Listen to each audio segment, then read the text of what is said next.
नमस्कार।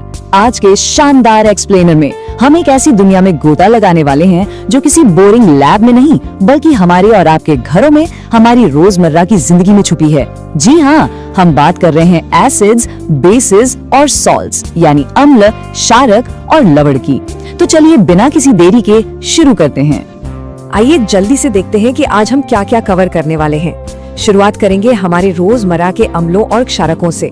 फिर देखेंगे कि इंडिकेटर्स इन्हें कैसे बेनकाब करते हैं। इसके बाद कुछ शानदार केमिकल रिएक्शंस, आयनों की वो अदृश्य शक्ति और अंत में इन्हें सुरक्षित तरीके से हैंडल करने के यानी डाइल्यूशन के जरूरी नियम। काफी कुछ है, तो चलिए आगे बढ़ते हैं। पहला भाग, रोजमर्रा के अम्ल और क्षारक। केमिस्ट्री सिर्फ मोटी मोटी किताबों में नहीं होती, हमारी रसोई में भी होती है। जरा इस बहुत ही आम सी सिचुएशन के बारे में सोचिए। मान लीजिए बहुत ज्यादा तला भुना खा लेने की वजह से किसी को भयंकर एसिडिटी हो गई, तो क्या उपचार बेहतर रहेगा? नींबू पानी, सिरका या फिर बेकिंग सोडा? दिलचस्प सवाल है ना? दरअसल इसका सही जवाब इस बात पर निर्भर करता है कि हम इन रसायनों के उन गुणों को कैसे इस्तेमाल करते हैं जो एक दूसरे के असर को काट देते हैं। अब टीम एसिड और टीम बेस के बीच का फर्क समझना बहुत आसान है। अम्लों का स्वाद खट्टा होता है जैसे नींबू, और ये नीले लिटमस को लाल कर देते हैं। दूसरी तरफ टीम बेस यानी क्षारक ये स्वाद में कड़वे होते हैं और ये लाल लिटमस को वापस नीला कर देते हैं। बस ये बेसिक से स्वाद और रंग ही हमें इनकी असली पहचान बताते हैं।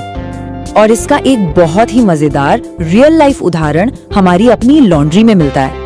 कभी इस बात पर गौर किया है कि सफेद कपड़े पर लगी सब्जी की ग्रेवी के दाग पर जब साबुन रगड़ते हैं तो वो एकदम से लाल भूरा क्यों हो जाता है?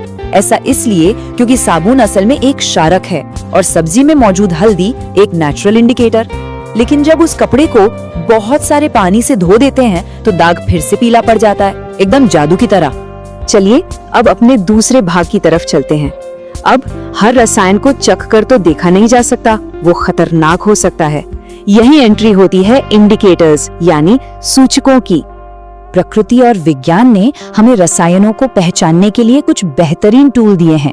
प्राकृतिक सूचकों की बात करें तो लिचेन पौधे से मिलने वाला लिटमस, हल्दी, लाल पत्ता गोभी और हाइड्रेंजिया फूलों की पंखुड़ियां, ये सब शानदार काम करते हैं। और अगर सिंथेटिक यानी लैब में बने सूचकों की बात करें तो वहां हमारे पास मिथाइल ऑरेंज और फिनोल्फ्थलीन जैसे विकल्प हैं। ये रंग बदलकर हमें रसायनों का असली रूप दिखा देते हैं। लेकिन यहाँ एक बहुत ही चौंकाने वाली बात है। क्या ये पता था कि हमारी नाक भी एक केमिकल डिटेक्टर का काम कर सकती है? बिल्कुल, इन्हें गंधीय सूचक या ओल्फैक्टरी इंडिकेटर्स कहते हैं। वनीला, प्याज और लौंग का तेल, ये कुछ ऐसी चीजें हैं जिनकी अपनी एक खास गंध होती है और ये गंध इस बात पर बदल जाती है कि वो किसी अम्ल के संपर्क में है या क्षारक के। है ना कमाल की बात? अब अपनी ऊर्जा को थोड़ा और बढ़ाते हैं और लैब के अंदर चलते हैं जहां असली एक्शन होता है, केमिकल क्लैश और रिएक्शंस। अब इस क्लासिक एक्सपेरिमेंट पर गौर करते हैं। जब दानेदार जिंक जैसी किसी धातु को सल्फ्यूरिक एसिड में डाला जाता है तो गैस के बुलबुले तेजी से उठने लगते हैं। पर सवाल ये है कि ये गैस है कौन सी? इसका पता लगाने के लिए जब एक जलती हुई मोमबत्ती को इन बुलबुलों के पास लाया जाता है तो एक तेज पॉप की आवाज आती है। ये पॉप साउंड ही इस बात का पक्का सबूत है कि वहाँ हाइड्रोजन गैस बन रही है। आइए इस पूरी प्रक्रिया को डिकोड करते हैं। पहला स्टेप, अम्ल ने धातु के साथ रिएक्शन किया। दूसरा स्टेप, अम्ल में से हाइड्रोजन के परमाणु गैस बनकर अलग हो गए। जी हाँ, वही गैस जो पॉप की आवाज के साथ जली थी। और तीसरा आखिरी स्टेप, इस रिएक्शन के बाद जो यौगिक पीछे रह जाता है उसे हम लवण यानी सॉल्ट कहते हैं। लॉजिक बिल्कुल सिंपल और क्लियर है। एक और बहुत ही शानदार रिएक्शन देखिए। जब धातु कार्बोनेट पर अम्ल डाला जाता है तो कार्बन डाइऑक्साइड गैस निकलती है। और इस रिएक्शन की सबसे खूबसूरत बात यह है कि जब इस गैस को चूने की पानी यानी कैल्शियम हाइड्रोक्साइड से गुजारा जाता है तो पानी बिल्कुल दूधिया सफेद हो जाता है। ये एक सफेद अवक्षेप या प्रेसिपिटेट बनने की वजह से होता है।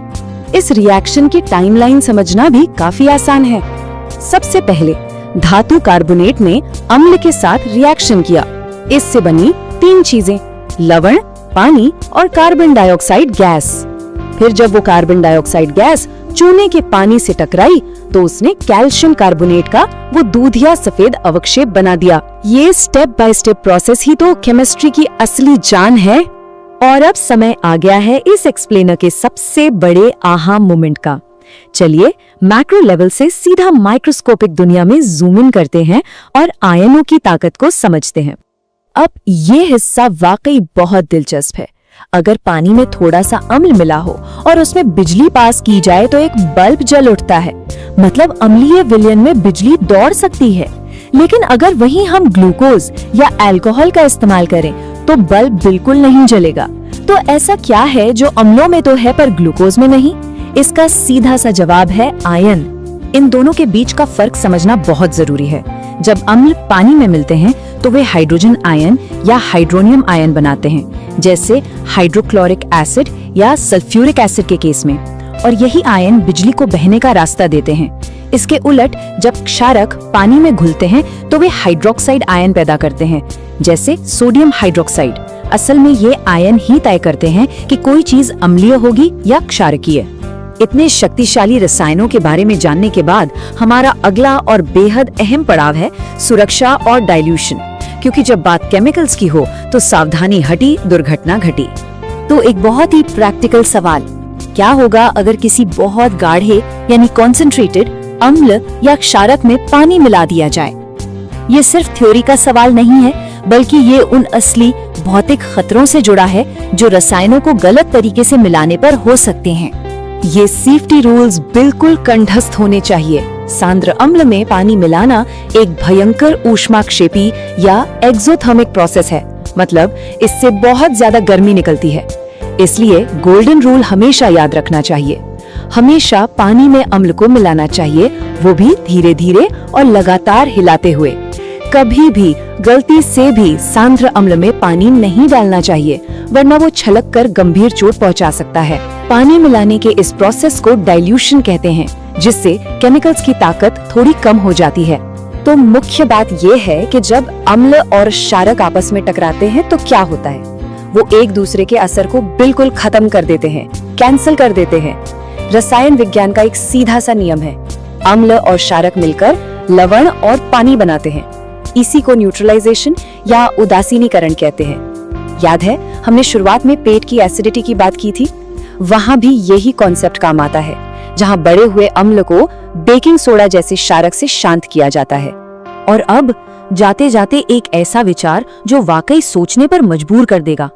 अगर सूखी हाइड्रोक्लोरिक गैस किसी सूखे लिटमस पेपर का रंग नहीं बदल सकती, तो ये हमें क्या बताता है? ये साफ तौर पर बताता है कि बिना पानी के एक अम्ल अम्ल जैसा बर्ताव कर ही नहीं सकता। पानी की ये अदृश्य लेकिन सबसे जरूरी भूमिका ही इन रसायनों को उनका असली वजूद देती है। क्या ये अद्भुत नहीं है? इसी दिलचस्प सवाल के साथ हम आज के इस एक्सप्लेनर को यहीं रोकते हैं। सीखते रहिए और अपने आसपास छिपी इस कमाल की विज्ञान की दुनिया को एक्सप्लोर करते रहिए।